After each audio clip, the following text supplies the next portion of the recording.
The Inside Transportation Podcast is sponsored by Ford Motor Company. Built on the belief that freedom of movement drives human progress, from connectivity to autonomy, AI to machine learning, Ford has one simple goal: to improve mobility for its customers. To learn more about Ford's work in mobility, autonomous vehicles, and their corporate efforts to improve mobility for its customers, visit corporate.ford.com. That's corporate.ford.com. The Inside Transportation Podcast is also sponsored by Fenwick & West. Fenwick & West is one of the world's first and leading law firms dedicated to technology and transportation. Learn more about how Fenwick can help companies tackle the complex legal and business issues of autonomous transportation at fenwick.com. That's FENWICK.com.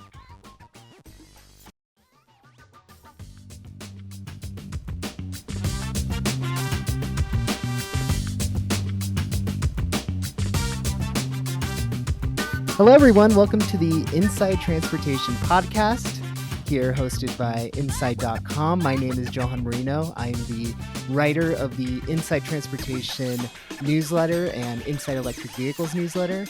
And I'm here joined by my boss, Jason Calacanis. Jason, you there? I'm here. Great to be here. I was waiting for you to put in a joke or something. But yes, I'm the boss man. No, I'm a podcaster and the CEO of Inside.com. Great job, by the way. Yeah, Good how are job you on the hanging out? How you holding up? I'm losing my mind. I'm not really designed for quarantine, and I'm not designed to be alone. I'm a very highly social person. So on a personal basis, it's been a little bit of a challenge for me, and thank God for podcasting and like these opportunities to talk to humans. And I'm feeling generally optimistic. I'm very sad about what happened in New York, obviously, and then inspired by watching all those people delivering food and the janitors and the nurses and doctors and health aides and EMTs putting themselves in the front line. You know, you don't see a burning building, when you see a hospital. So you don't have the same reverence, I think, sometimes for the healthcare workers that you would watching firefighters run into a burning building. But it is arguably more dangerous to run into a hospital filled with coronavirus patients, right? I think the chances would probably be more severe than running into a burning building in most circumstances. So it's I'm in awe of them. I'm sad about the number of people dying in New York. I'm inspired to see people complying and staying home and the numbers dropping precipitously in the Bay Area where I'm located. It is phenomenal. How are you doing through all this? You know, I'm hanging in there. I'm just trying to stay really positive and just, thinking that this is just one moment of our lives, right? A really rough moment. And just think of all the lessons we're going to learn and how we're going to grow, as a society from all of this, right? Because we clearly weren't ready for this. And, it's really impacted everyone's life globally. Yeah. I mean, everybody's been impacted by this, whether you're an American, whether you're in China. We've all been severely impacted by this. We've been restricted to, just our homes and, with the people who might be around us, if we're lucky enough to have people around us. But definitely our hearts go out to everybody who's been dealing with the crisis and everyone on the front lines. Not just, medical workers and doctors, which are, immensely just appreciated, but everyone on the front lines working at the grocery stores, everyone, delivery drivers, Uber drivers, Lyft drivers, yes. Amazon drivers. Speaking of transportation, that whole logistical infrastructure that's built is really getting stress tested and passing with flying colors. And I think that's a really interesting topic for us to talk about here. And I think it's your first topic, isn't it? Yeah, and I think it's actually the first thing we're going to jump into here is that grocery delivery services are becoming really popular because more Americans are staying at home due to the pandemic. Consumers are looking for a way to avoid a visit to the grocery store and have turned to grocery delivery services like Instacart, Amazon Prime Now, and the like. So my first question to you, Jason, just to kind of start off with a question here, do you think that this pandemic is going to shift how consumers buy their groceries and buy other supplies? And, this kind of goes into the transportation piece because, we had seen that while these services were kind of bubbling up before the pandemic, they weren't as widely used as they are today. I mean, right now, if you try to get an Instacart order, I think I tried this like a few days ago. I was getting a date like a week and a half Yeah, from like, when I was trying to order it. So, my question to you is, do you think that this is going to shift a consumer's habits permanently for 100%. Yeah, groceries? yeah. I mean, if you think about it this way, the natural audience who wanted to take an Uber or a Lyft or use Instacart, Postmates, Uber Eats, etc. There's a natural audience for that. Generally, people who are tech savvy, generally people in cities, maybe they've got more time than money. And so they value the convenience and they value the time saving and they're willing to pay for that, right? I mean, we're talking about non zero fees for these things. People talk about these companies being unprofitable. We'll put that aside for a second. That's an important discussion. But it is going to cost you 20, $30 to get your It's groceries really delivered. expensive. It, I it's agree with you. it's not cheap. And if you compare the prices, my understanding is some of the prices are pushed up. So it's not just the delivery fees, but you really have to be discerning. In store might be a different price than when you're out of the store. Delivery food might have one price if you pick it up or order direct. They might have another price on Uber Eats or on Postmates, right? So the same ramen might be $13 or $15. The delivery might be 5, 10, 15. There's all these layers of delivery fees and tips. But when you think about people being forced to use these services or being given a reason to download them, we're going to see post-coronavirus pandemic outbreak and quarantine, those apps will still be on people's phones, right? Just like if when the subway system went down in New York, or you have like a mass transit problem, or cabs are unavailable due to the rain, people look for other options and then they downloaded Lyft and Uber. Yeah. It's the same phenomenon. People need to be resourceful, so they download. Now they got it on their phone. Now they know how to use it. Now they've opened an account. Now they have their email. Now they can have their phone number. They can remarket to them. They can put them in their funnel. So yes, it's going to change things forever. But these services are expensive. And then you have the second order issue, which is how do you get those people to go to work when those are entry level jobs typically? They typically pay, the double the federal minimum wage, maybe triple, so $15 to $25 an hour is I think what folks are getting. But maybe they should be getting hazard pay, And I tweeted to Jeff Bezos and I actually emailed him personally and said, can you put into the Amazon Prime that if a Prime delivery person comes, I can give them a tip, right? Like, can I put a set tip in? Yeah. And Uber did something really cool. The last 2 or 3 times I ordered Uber Eats, they say, hey, would you like to give the restaurant $5? So on top of Wow. giving a tip, they're just saying straight up, if you give the restaurant $5, we'll give them $5 up to like some $10 million or something crazy. And so I've been saying yes on that because I want to see these things survive. And so now we should be, the next order effect is, well, if these services were in a dogfight and charging less than it cost them, in other words, they were discounting in order to get growth versus each other in a competition. Well, if growth goes bananas, then they could run out of money and go away. What if they didn't exist? Then what would be Yeah. happening? If these services didn't exist, you might have lines around the door at Whole Foods and Target and other places that are selling groceries, et cetera, or restaurants. You might have lines that could cause panic and civil unrest. So thank God these things exist. And we need to make sure that those drivers are getting paid and delivery individuals are getting paid hazard pay, in my mind, at least 50% more. I would think 2x would be in order. So I think they should all get double time.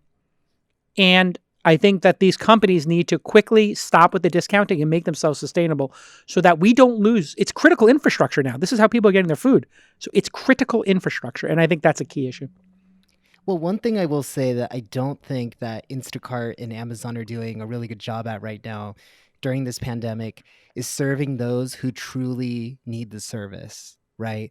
Because when you think about it, grocery stores have been offering people that are immunocompromised, senior citizens, the ability to shop before everyone else, right? They have like, I think they start the line at like 7 and they'll let anyone age 65 and above or who can prove that they have some sort of compromise in their system, they can shop before everyone else. I'm not really seeing Instacart or Amazon kind of tell people, hey, we're going to serve those who need this service first and then kind of go down the line from there. And, not just with that, but also, people who might be on SNAP benefits or, just increasing the accessibility of the good of these services, right? And I think that's absolutely something that the delivery services should kind of look at. I think that's, yeah, no brainer. And then executing it is a little bit hard, but not impossible. The other thing I've seen is as the dates get pushed back and more people use these services, and I think these services would have complete alleviation from this issue if they just offer 2x. If they offer 2x, then you're going to see people come out of the woodwork to take those jobs. If it was 20, instead of being 15 to $20 an hour, if it was 20 to $30 an hour, you'd see a lot more people saying, you know what, I'll deliver. I'll go out there and put a mask on, et cetera, and do this dangerous work. Or, you know, who knows exactly how dangerous it is, to be honest. There's some level of danger. We don't actually have full data, so I don't want to be like an alarmist. Right. But it's a no-brainer. It's an absolute no-brainer to get these people the hazard pay and to get, you know, older people first. And what I've seen is people are now self-organizing and doing volunteer work. So I've seen a couple of websites come up. We'll put them in the show notes and hopefully in the newsletter. But a couple of people had emailed me about like little startups they created where they're just matching people together by neighborhood. So, hey, I'm in this neighborhood. Awesome. I'm in Brooklyn. I'm in Bay Ridge. I'm in Park Slope. I will go pick up your groceries for you, because if it is 10 days and the person has no food, or they run out of coffee, or they run out of toilet paper, you know, it's could be a real bummer for people. Right. You know, I mean, and I think that will be one of the amazing things that comes out of this. You know, you look for the silver lining in all these things. I think you're a pretty upbeat person, and I think we're probably cut from the same cloth in that way. I think you'll see a lot more community appreciation, a lot more appreciation for the simple things in life. And I think the economy is going to come roaring back. I think we're going to have like the roaring 20s. I think so too. I just think it's going to be 3 to 6 months of just absolute terror, boredom, and psychological torture as, you know, things flip up and down, right? Because we have the second wave of this, and there will be a second wave. And if a city like New York has to go back on quarantine after coming off of it for 60 days, I can't imagine what that's going to do to people psychologically, you know, and for the long term. Some people will take it in stride, but I think some people are going to lose it. Yeah, no, I agree with you. But one thing I will say is, you were kind of mentioning driver pay, is autonomous vehicles, right? Nuro is a company, I believe they're based out of the Bay Area, but they received permission from the state of California to test their autonomous delivery vehicles on public roads in the state. So they're no driver or driver? No driver. Wow. So these vehicles are pint sized. They're, you know, really small. You wouldn't be able to fit anyone in there. Are they sidewalks or are they street? No, it's on the street. Wow. It doesn't have a windshield. It doesn't have mirrors. It doesn't have any components you would normally find on a vehicle. And these little cars are self-driving, autonomous. They only deliver groceries. So it's coming Fantastic. At the right time. And the top speed of these vehicles are only like 25 miles per hour, right? Well, that's going to be incredibly annoying. People are going to be like running these things off the road. I mean, that is the problem with these. We saw that when Google was testing for the first couple of years in their own parking lots and stuff like that. Like all these videos of people just cutting off the Google cars that were going at the speed limit, because nobody drives the speed limit. And so people were just running these things off the road. And of course, if a car cuts in front of one of these things, they go into panic mode and they take the default service thing. But yeah, this is definitely going to be a great forcing function. So just like people didn't want to do telemedicine, like everybody was resistant to talking to your doctor on the phone. Doctors didn't want to do it. Patients didn't want to do it. Insurance companies didn't want to do it. You know what? No choice. Just like people don't want to cut their hair. Guess what? Got to cut your hair. So, I got friends who have stylists who they spend a lot of money on. Like, I know guys spending $150 on their haircuts. You know how much they're spending on their haircuts now? $0. They're literally getting Flowbees and shears. So, there's going to be a lot of innovation going on. And why not? Like, why not let the roads are literally empty. So, the chances of these things causing any kind of an accident are probably close to zero. Certainly, the chances of that thing causing an accident has to be lower than a human driver, right? I mean, it's only driving at 25 miles an hour. Yeah, and it's not like it's under the pressure. I mean, this is another thing to bring up here. You put these drivers under pressure to hit a certain number of rides, and we saw that with the Amazon drivers. And I don't know if this criticism was actually legitimate, but the idea was, you know, they were under a lot of pressure to hit a certain number of rides, and that they were maybe driving in an unsafe fashion. And cabs used to do that. They made the same complaints against Lyft and Uber. When you have an incentive system where time is money, and then you add driving to it, guess what? People are going to drive faster. And Right. this thing is not allowed to do that. So I think you're right. Less accidents just by that nature. I think that these vehicles are really going to bridge the gap between consumers and autonomous vehicles, Hmm. because right now consumer sentiment of autonomous vehicles is very negative. They don't really see them doing very good. They're kind of risky, or they're kind of concerned about getting into an actual autonomous vehicle. So I think by rolling out these little autonomous vehicles that deliver groceries and What's the have, name of this company again, by the way? Nuro, so it's Nuro. Nuro. Um, Got it. yeah, and so like people are kind of apprehensive about the idea of self-driving cars. They think they're going to take away jobs, that they're not safe. I mean, you saw the Uber crash that happened a few years ago. I mean, we're still talking about it to this day, right? So And that person was because they're playing so Candy new, Crush. Oh, God. yeah, Can you yeah, imagine? but yeah, but because these vehicles are so new, or the concept of self-driving cars are new, I think that this is the perfect way to kind of get them into communities where people see, hey, these cars are actually really awesome. I don't have to go and pick up groceries and they just come to me. And there's not Amazing. even that contact point of somebody leaving groceries on my doorstep. I just go out and get them and come back into my house. What could also happen in these is they could have those. I believe there are these lights that kill bacteria.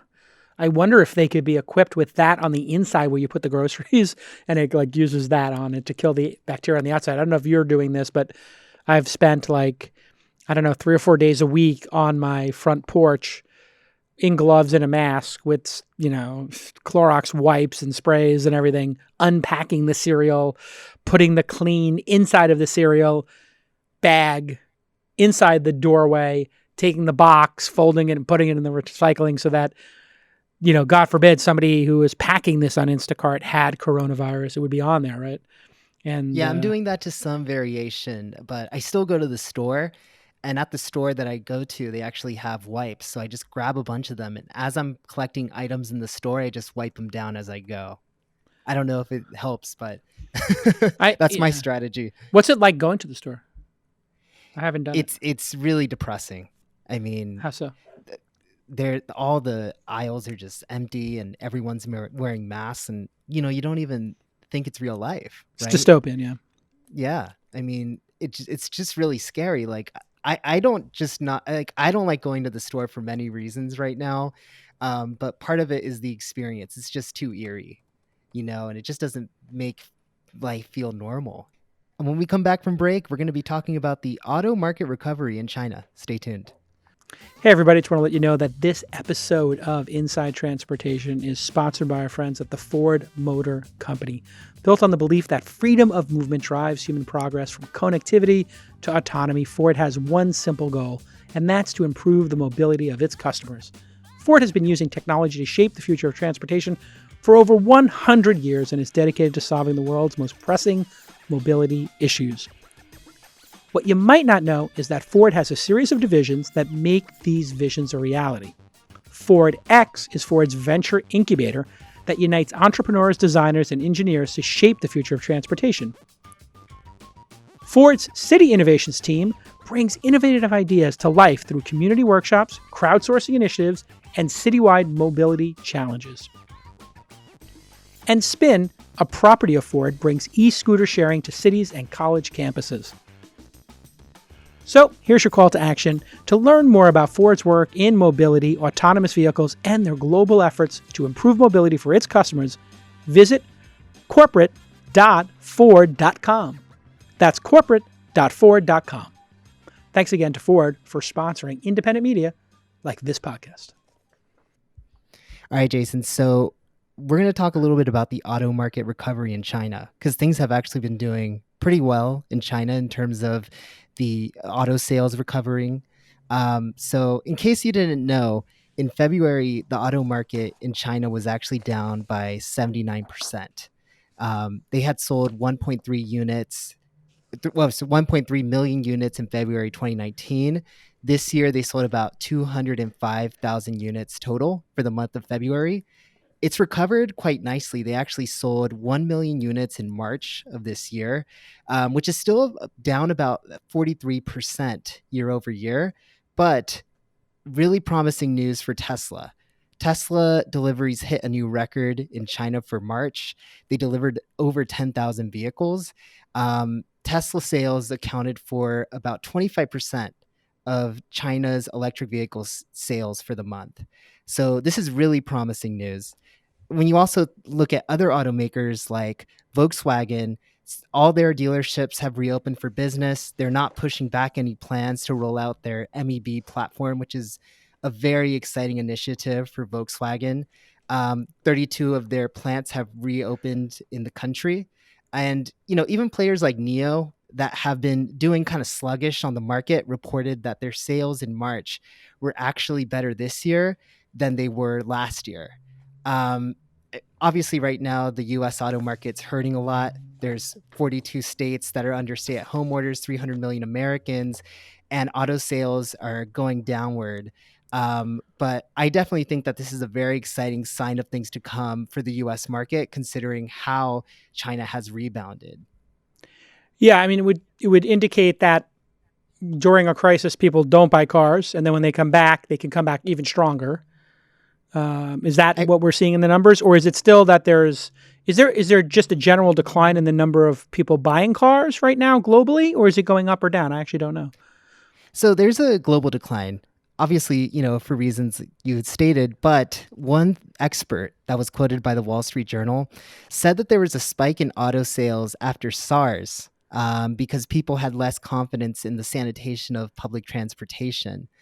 So I'm Ah, beginning to think that this is actually going to be a trend where people are moving away from public transportation hmm. to personal vehicle ownership, right? And we had been seeing, some tides with Uber and Lyft and more people adopting public transit. And, we've been seeing very promising numbers of not just people buying cars in China, but people buying electric vehicles, which is very exciting and very Why good, is that for the happening in environment. China? Because I thought in China they maybe looked at the environment as like they weren't quite as enlightened as the West or as far along as the West in terms of standards. Am I wrong or am I right? And then what does this mean? Are they buying it because there's the government's giving incentives, or are they buying it in China because they're just fans of technology and really want to have the coolest, latest thing? So the tides have shifted in China. They're actually, you know, from what I've heard experts say, most residents actually want cleaner air because Ah, they've so it's been bottom up. feeling yes, yeah. So this is actually a really interesting story that I don't think a lot of people know. But you know that new car smell when you buy a new car? Sure. In China, they hate it. They They don't like a hate new that car smell. smell. Wow, They interesting. hate the new car smell What smell do because they it like to smells have in the car? chemical. Oh, it smells chemically. Yeah, you're right. It does. It smells like the carpet is like a new carpet. Yeah. Yeah, so they actually hate the smell of new cars. And so what automakers will do is that they'll go into the vehicle after they produce it and make it smell like oranges or something a little bit more organic, Wow, that's which is really hilarious. interesting. There's so many weird But also, cultural differences between countries. right, and that's probably the most interesting cultural divide I found between Americans and the Chinese residents because they love like I love that smell of the new car. See, I don't know about this you. is interesting. That I do love a new car smell. The thing that I find very interesting here is you would think in one way a superficial gut reaction would be, oh, in China they don't care about the environment. They're just a little bit behind the West. They're still doing coal plants and all this stuff and building coal plants, yada yada. But then if you think about it in another way, well, they're also suffering. They have some of the worst air pollution, and they suffer from that every day, just like India does, and Los Angeles used to before we had the standards go up. So since they are the most impacted by it, that would lead them to take the most action. And that's probably what's causing the bottom up is that you might have this collectiveness where people say, you know what? It's my duty to drive an electric car because I want my kids to have air quality that isn't like in the 100 or 200 or whatever that range is. And if you take out your iPhone and you put in Beijing or you put in New Delhi or whatever, and then you put in the United States, I was doing this during the iPhone app has it during the fires. and our air quality went to like 200, whatever the reading is. And it was the same as New Delhi and like Shanghai every day. And that was like a big actual crazy aside with Google making their Dragon search engine. There was a big debate internally. Do we use the state-sponsored Chinese air quality data, or do we do this independent one? And they obviously had two very different pictures of the world. But that's fascinating that they want more electric vehicles. And I'm just thinking out the sort of point you're making about people not wanting to be on mass transit, even being in a ride-sharing car. If you're in a ride-sharing car, that car might have been used by, I don't know, 10, 20 people that day. Mhm. And you have the driver. So let's just say you're exposed to 20 people. Now you get on a BART with 40 people in the car you're in, and that car has been used all day. So there's been 40 different people in it every hour for 10 hours. Now you're exposing yourself to 500 people and whatever they had, as opposed to a fraction of that, like 10% of that maybe, or 5% of that being in a ride sharing. And if you're in your own car, you're exposing yourself to zero. And I drove to our studio today, where I'm basically working alone with just one of our engineers, socially distanced, of course. And I have the Model X, and I forgot it had the biohazard mode on it. And I put the biohazard mode on. I was like, wow, Elon does it again. He predicted it. And the That's a biohazard really cool mode feature. has like a biohazard like logo, whatever that like warning is. And you press it and it puts everything through a HEPA filter. Now, I don't know if that helps versus coronavirus, but I just thought it is an interesting trend that people might want to distance themselves, and a car is the ultimate distancing device. Right. One thing I will say is that I regularly talk to people that are involved in the automotive dealer business, right? They're suffering a lot, and they're always looking for signs of optimism or of hope for their businesses, because a lot of these businesses are down, 90%, right? Um, so US auto sales were down 41% year over year for March, and that's like not even counting that a lot of states kind of implemented that stay-at-home order in the middle of the month, right? Um, but that news from China is really promising because 99% of the dealerships have reopened, and I think it's going to be very, it's a sign of optimism, right? Especially a sign of optimism for electric vehicle advocates. I think the fact that we've been seeing such clean air in so many of our cities is going to convince people to make the switch from an ICE car to an electric vehicle. That is interesting. And I don't know if you've seen some of those clean air photos, but I saw, and who knows if they're true? Like I see them trending on Twitter, and sometimes people use old photos to kind of just make a meme. But there was this great one of like Los Angeles, in January versus April or end of March, and the smog cloud was lifted. Now that happens day to day in LA anyway, but there was people could actually see Everest in, I think it's India, was looking on it. I'm not sure what the mountain range is called, but there were people tweeting that they could see like Mount Everest and some mountain peaks from their backyards and from their rooftops that previously had never seen it, because in India, and I think that's where the before and after photos are the craziest. In India, you're seeing like a massive decline in those large particles in the air. I forgot what they call it, but these large particles. But I mean, I guess the question is, for me, we're heading towards, are we going to have shared cars be the default, or is car ownership going to continue, with this next generation? And does coronavirus provide enough? And I'm interested in your thoughts on this. Does coronavirus? Oh, you know what? It was people in India could see the Himalayas, yeah, for the first time. Yeah, And that looks yeah, did you see the amazing. photos? They just dumped it into the chat Yeah. room. We'll put it into the show notes, and it's like, oh my lord, like so beautiful. The world is so stunningly beautiful, and to have the Himalayas in your backyard and not be able to see them, people are gonna have to start thinking about pollution. And I'm curious your thoughts. Since you cover this in your beat, what does the industry believe is going to happen? Car ownership with this next two generations falls out of favor, like people are predicting, or do people at a certain point go, you know what? I like the luxury of having my own car. I like the freedom of having my own car. I don't want to be in other people's cars. I want to have my car.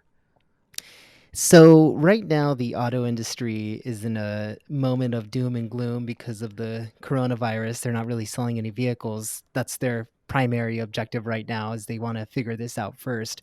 But overall, I think, and I've spoken to some people who work for automakers, they're not concerned about car sharing. They're not concerned about it. They think people still want that experience of owning a vehicle. And it makes a lot of sense, right? Because when you think about a car that you're sharing, or if let's say you're just doing Uber or Lyft, using that permanently as your primary mode of transportation, you can't have your stuff in there, right? I think that owning a car is such an experience, and it's kind of like this vestige of your own personality, right?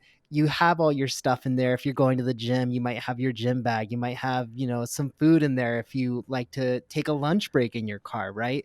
And I've actually seen this report from China a while back that because China's so dense and because people are living in kind of closed quarters, they use um, a car as like a personal space, Yes. right? Well, think So about car one, seats. Like Sir Charles made a good point in the chat room. He was like, "What about car seats? Like car seats get pretty funky. They get right? pretty gunky. I've taken them out and cleaned them, and man, what you find under car seats and in car seats is Oh, woof. I mean, French fries. well, I refuse to let the kids eat in the car. My wife, she's got a different philosophy about that. She's in survival mode. She's just like, here you go, anything to get them moving. I'm just like, you can't eat in the car, and my twins do not like that. So they don't like driving with daddy. But I'm just like, I'm a keep the car clean kind of guy. Especially if Um, you have a Model X. Come on. yeah, no, I drive a Model 3 as my daily, and my wife is the Model X, and man, that thing just gets gunky, junky. Mm. But it's also got me thinking about and I wonder if this has come up a bunch before we go to our next break. But I wonder if people are going to, and maybe this is a good way to throw it in the next break when we get back. We'll answer this question and move on to our next topic, which is the should Uber shut down or not in New York City and other cities.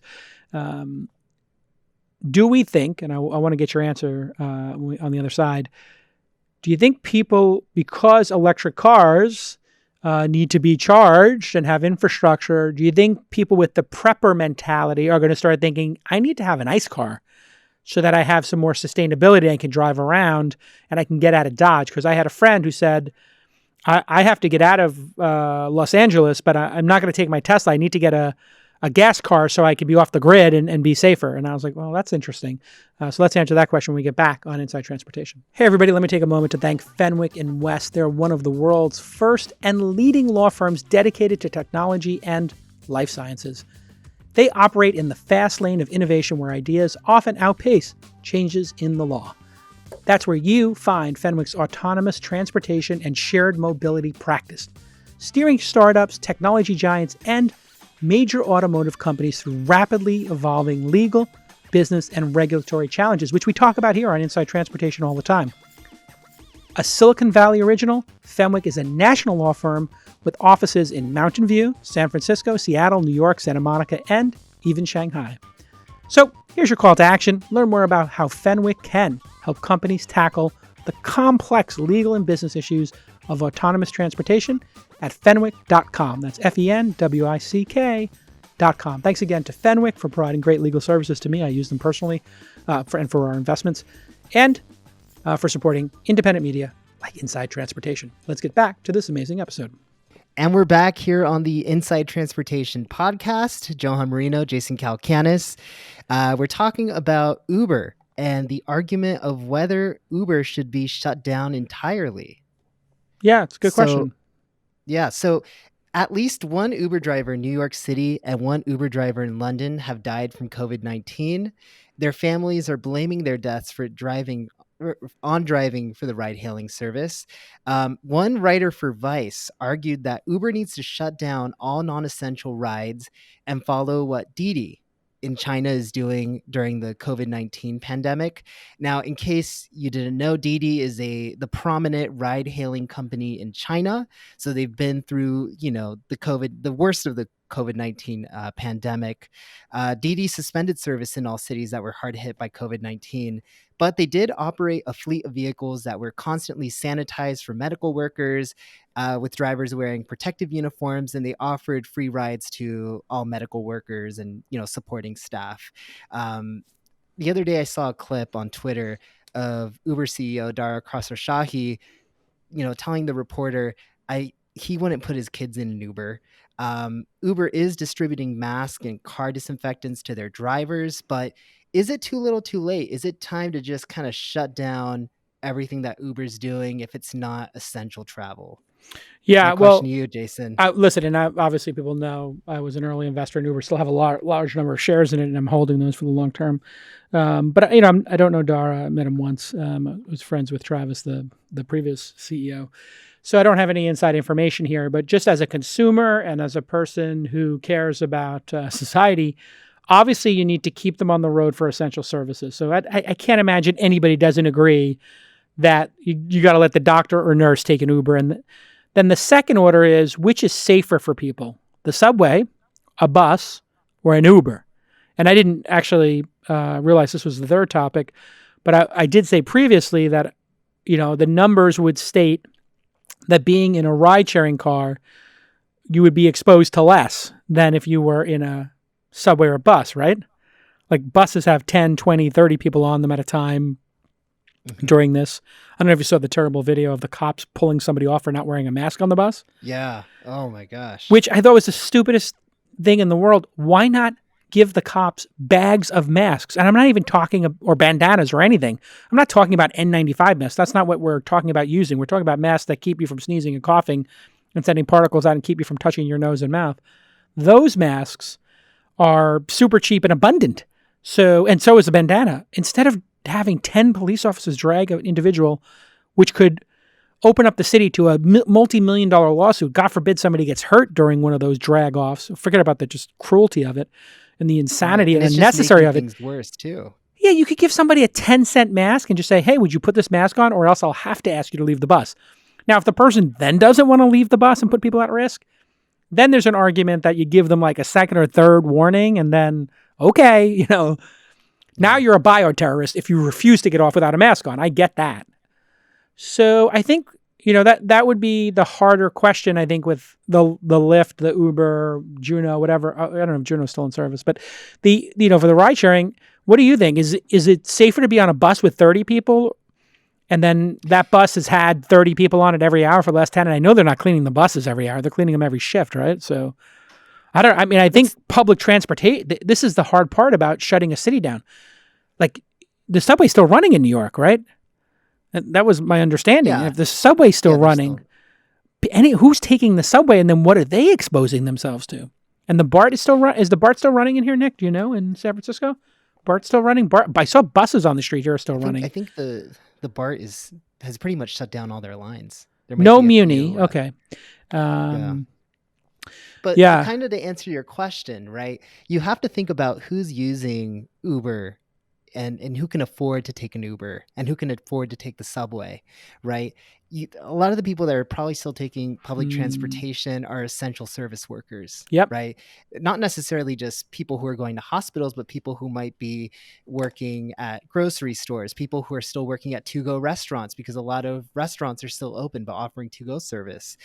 So those are the people that can afford to take a train, but they can't take an Uber. I think by having Uber still operating as normal, it's kind of encouraging drivers on the road to give rides for Uber when they could be, delivering Instacart orders. That'd be better, right? Medical supplies. Isn't Lyft doing that? Lyft actually did a deal with Amazon, I think, to activate them as Amazon drivers. I mean, this is an interesting debate too. What's essential? So if I ordered tennis balls on Amazon, right?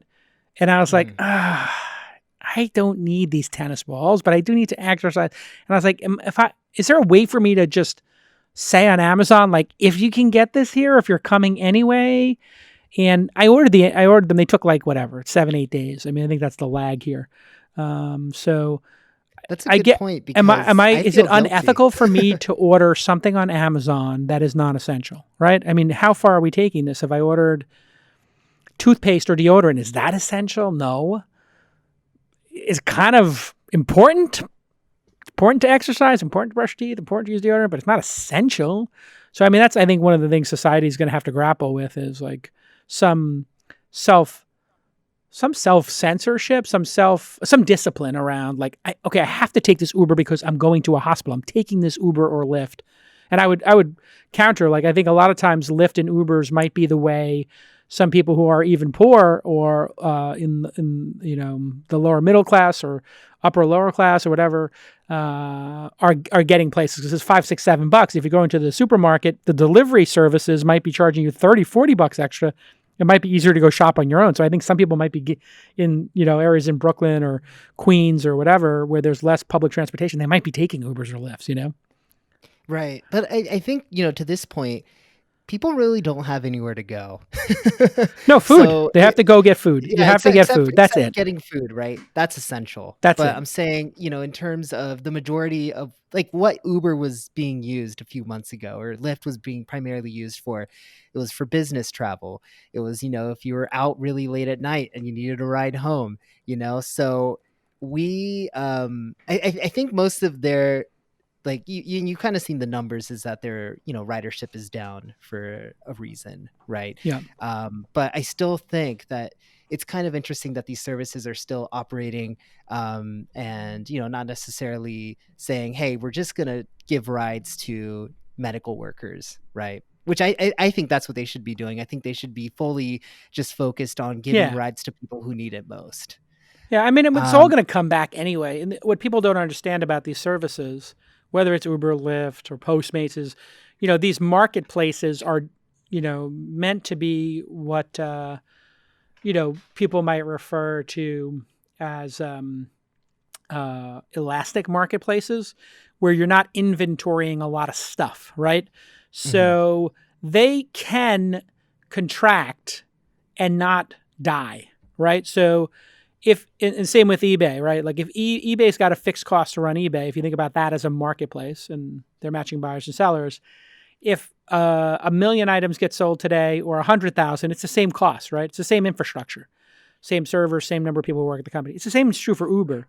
If there's 1,000,000 rides today or 100,000 or 10 million, it's kind of the same for their fixed cost. So as long as they're not exceeding that, if they're not burning a ton of capital, they will survive this. And that's what I think about too is, man, if this thing were to go on for 2 years, what would these businesses look like, right? Or 18 months? Because you had these doomsayers saying, this is going to be 2 years. It's going to be, 18 months, 12 months. And if that happened, thankfully, Uber has Uber Eats. I don't know what Lyft does. I guess they did that deal with Amazon. So find other business models. And I got an not an inside statistic. I saw somebody speculating who had inside information from one of these third-party tools saying, and I don't know if it's true or not, but they seemed like they had credible data from the last couple of weeks. They said Uber Eats is now exceeding Uber rides. And that makes sense to me, right? yeah, that makes sense. Yeah. So kind of going on to the next topic here, Tesla. I'm sure you have a lot to say about Tesla. As Sure. a Tesla owner, I'm Oh, sure you yeah. love your Super car. fan. And so Elon Musk, the CEO of Tesla, said that the company's robotaxi service is still on target for this year. He said that to clear things up, he said the functionality of the robotaxi service is still looking good for this year, which is based on the fully self-driving automated driving suite that's available in the car. But regulatory approval is the big unknown. So he's been saying this for a while, that 2020 would be the year for Tesla to launch its robo-taxi service, which would compete with Uber and Lyft. But it's kind of interesting because I asked our readers about this, service and whether they thought it was going to come this year. This is what one reader said: maybe robo-taxis can be viable if launched for some very controlled routes. My experience with the Model 3 autopilot has been consistently bad and getting worse. My heart is stopped by false positive collision warnings almost daily, but I still love my Tesla. Yeah. So, what do you think we'll see these by the end of the year? Do you think we'll see the Tesla robotaxi Not in service? America. No way. I mean, if the other services like Waymo and other folks are not, having these things without a driver in them, I don't think so. I think it could happen with drivers in them. So if Tesla were, launching the equivalent of Lyft or Uber's app to match riders with drivers is not that hard. It's not easy, but it's not that hard. Let's be honest. It's an app. It's probably not as Mhm. complex as building the Gigafactory. So, Elon can build a competitor to Uber or Lyft. That's for sure. The question is going to be, does it have a driver or not in it, right? And so Uber and Lyft and other folks, the Volvo minivans that Waymo, Alphabet, Google's arm in Arizona, I believe, is where they're operating. They can run with a safety driver on a set route very easily if there's a grid and not a lot of pedestrians.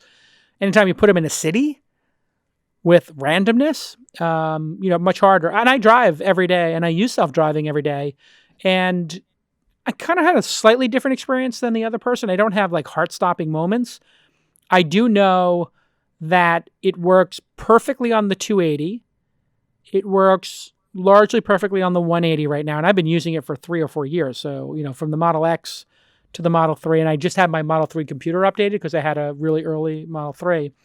And I think it can do 80% right now I think it's like 80, 90% of highway driving is pretty much solved.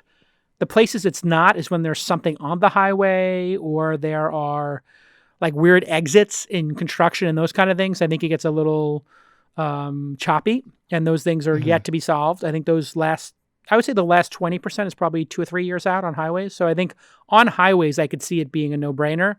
You still need to have a driver ready to take over, but I think the driver could, as an example, be doing their email on a highway. I actually think there are probably 2 or 3 years from a driver being able to not look at the road and just be ready to take over, and it being as safe as a regular car. And that's really what this is about. Is it's got to be a magnitude safer than a real driver in order for different jurisdictions to take the risk of putting them on the road, because people react differently when a self-driving car kills somebody than when we kill each other in our cars. In cities, and it's challenging, and that's where these Uber rides are taking, Lyft rides are taking place. So I think city driving, approved in the United States, in San Francisco, New York, and LA, is 10 years or more. And when I talk to even the most bullish people, they say 5 years or more. So I think full self-driving with the driver I think people don't understand what Elon is saying when he says full self-driving will be done. Full self-driving means the car can drive itself from point A to point B with the driver being ready to take over, with a steering wheel, with a driver in the seat ready to take over. So for the robotaxis to compete with Uber and Lyft and have an advantage, you would need to have no driver, right? You have to eliminate that cost. And I think everybody's going to get there at the same time, I'll be honest. I think, it's also known that Tesla made the big bet on computer visualization over LiDAR and computer visualization. And, people thought Elon was wrong about that. And it turns out he's pretty close to being right, because I think he'll be proven right. It sees, with the new computer that I got upgraded, it sees cones, it sees garbage cans, it knows motorcycles. It's really getting sophisticated. So I don't think you'll be ordering a robotaxi without a driver. You could be ordering a robotaxi with a driver in it. That I could see happening. And then the question is, can they compete with Uber's massive installed base, massive brand, et cetera? Well, to kind of elaborate on the service, and I think I want to ask you this question because you own multiple Teslas, right?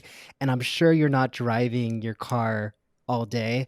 And we had kind of mentioned this in episode 0, but the Tesla robotaxi service would actually use the fleet of owner vehicles if you want to make extra money when the vehicle is not being used. And the concept is that the car would be able to leave your driveway by itself and just go around and drive and pick people up. And then it would come back into your driveway at the end of the night when you need the car. Would you lend your vehicle to be a part of this service? The 25 to 32-year-old Jason totally would have. And now I wouldn't bother. I don't want people in my car. Mm-hmm. Yeah.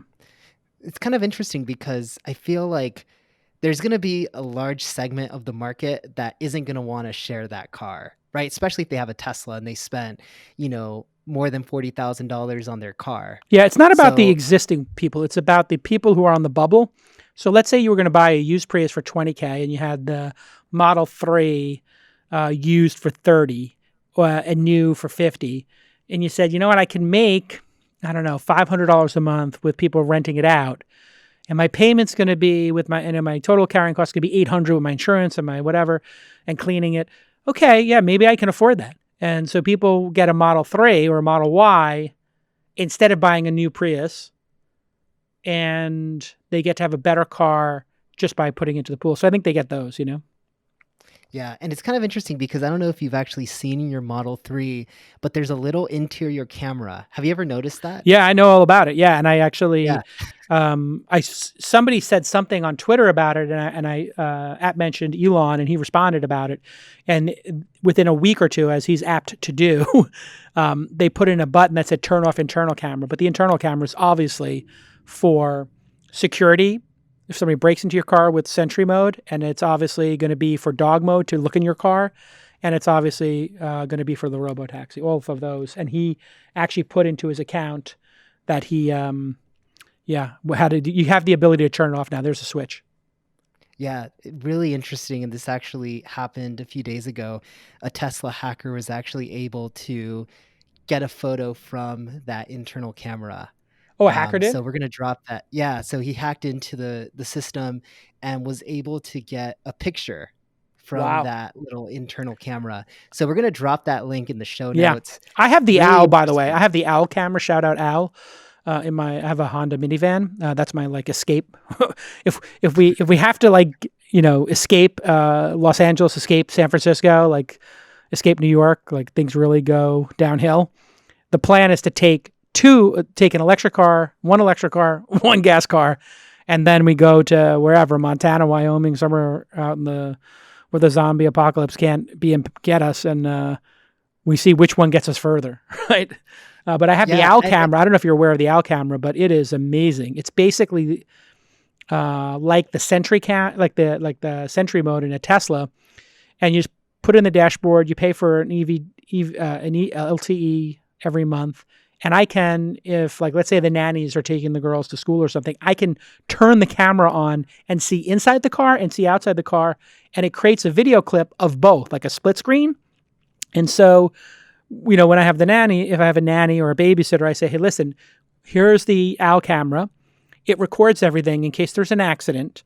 And here are the rules in terms of safe driving in our family. Number one, if there's any problem with the kids, pull over. We don't go over the speed limit, da da da da. And if I need to know where you are, it will tell me the location, and I can turn it on. And when it turns on, this green light goes on, and I can talk to you through it if I can't get you on the phone. wow. I think I can talk to them on it. So I just explained to them kind of the rule set, because I don't want people to think I'm spying on them. But it does have that potentiality, and there's a very simple solution.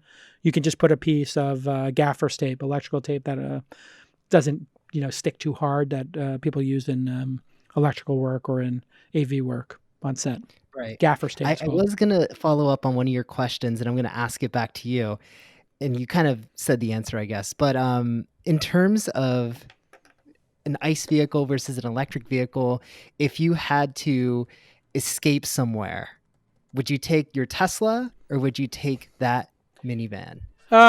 It's a great question. I think I would do both, right? Like I said, and then daisy chain it where one goes ahead of the other, which is already what we do when we go on vacation. A lot of times we'll go down to Southern California, and I'll drive the Model 3, and my wife will drive the minivan, because flying and driving to LA is really about the same thing if you're checking bags. And I love a good road trip with the kids, in an audiobook. I'll put on The Hobbit or something. And really easy to. What I'll do is I'll leave before my wife, get to the first charging station. I like to go to Harris Ranch and get the ribeye steak there, and I got a nice big ribeye and split it between my 3 daughters, and everybody loves it. And get ice cream and I whatever. miss eating out, by the way. What's that? I miss eating out. Yeah, I miss that. Me too. I love restaurants.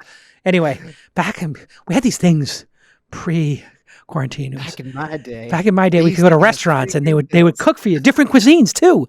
It wasn't just canned food and dry stuff. It was fresh. And I'll just leave an hour before I get to the first place. I start charging, then she catches up. We have dinner together, lunch together. Boom, I'll take off. And we just do this like quick daisy chaining as we're going. And it works out great. Kids jump from one car to the other. So I am. But it I don't depends on have a which way. Tesla right By the way, now. it would depend on which way I was going. If you were going to go on the corridors where, like, a lot of the corridors have a lot of charging stations. So if it was a grid problem, obviously you're taking the gas one. Like if hackers killed the electrical grid. But if I was going to, like, Montana, Wyoming, and that kind of route, I think a lot of people are going to start to have solar and stuff like that. And I'm putting a diesel. I have a generator at my house, but not like a house generator, like a external one. And I could actually plug it into my Tesla. So it'd be really slow. It'd be like a 110 charge. So I'd be adding like 4 miles an hour to the Model 3. But if we were in like a crisis situation, I could turn gas into power. Not a problem, right? So I would take the gas. The best move would be to take our gas generator with us in the Model 3. That's what I would do. Yeah. I don't have a Tesla, but if I had one, I would take the Tesla. Supercharging network is awesome. I took a road trip once from Los Angeles to Las Vegas. It worked flawlessly. It was amazing. The supercharging charged up the vehicle from like 0 to 80%, and it's bonkers. Did you hit the 200? Was it 250 volt? Is the one that is the big one now? It used to be 120. Anyway, when you're driving on the supercharger, you can see when you look at your map what the highest rating is. And I think the regular superchargers are 150, and they have these big ones that are 250. And then because the Model 3 is so lightweight compared to a Model X, let's say, it charges more per hour, right? Because it gets better mileage. So yeah, you get this ridiculous 400 miles being added an hour until you hit 80%, then it drops off. Yeah. Yeah. And you can use the V3 supercharger. The V3, so that's the one that's 250 amp or something. It's just 400 or 500 miles per hour. Yeah, it's crazy. Yeah, no, but man, I think really the big thing, the big advantage for Tesla right now, and I'm just saying it now, is the charging network. It's going to take 5 to 10 years for any other automaker or technology company to even come close to doing what Tesla has done. Yeah. I mean, the charging network by itself is just really impressive. I think it'd be really cool. When you buy a Tesla, they give you an adapter to use the J2s or the other ones, I guess. It'd be really cool down the road if there was an adapter for those cars to use the supercharging network, if it turns out the supercharging network is just so far ahead, Not that Tesla over the holidays had lines up and down on Thanksgiving. And the from what I understand, the superchargers are usually at like 5 to 15% utilization. And then during the holidays, they're at 120. And so you might have 3 or 4 cars online. Usually it's a 10-minute wait, so it's not a big deal. But on the day before Thanksgiving, I was driving down to LA on that corridor, and I came back the Sunday after Thanksgiving. And we had to wait one time for 5 minutes. So it wasn't that bad. But other people were posting longer wait times, like half an hour wait times at the peak. That's kind of a bummer, Yeah, for sure. All right. Well, hey, I think that does it for we're done? First official episode. Oh, I love it. Wow, it's going really well. Transportation. Yeah. Love it. So make sure to subscribe on all your favorite podcast players. We're on Spotify, TuneIn, Apple Podcasts. We're on all those streaming channels. And you can go subscribe to the newsletter at inside.com/transportation. Or if you want to learn more about electric vehicles, it's inside.com/EVS, which is inside.com/EVs. Any closing words, Jason? No, great job, by the way. Great stories and great job on the newsletters. And thanks to our partners. Thanks for doing all that you do, Jason. Oh, yeah, my pleasure. We'll talk soon. Okay, talk soon.